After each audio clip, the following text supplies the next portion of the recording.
Let's set up an event with your Stratus Transformer.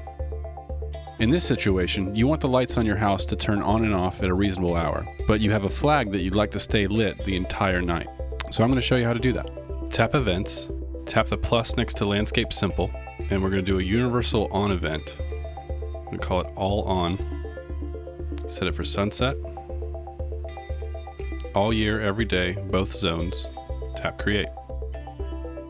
Now we need off events for your house and for your flag. So set it to turn off. We're going to call this House Off, and we're going to set it for midnight. All year, every day, Zone 1. Tap Create. Now we need an off event for your flag. Tap the plus again. We're going to call this Flag Off. We're going to set it for sunrise, so it stays on all night. Zone 2, Create.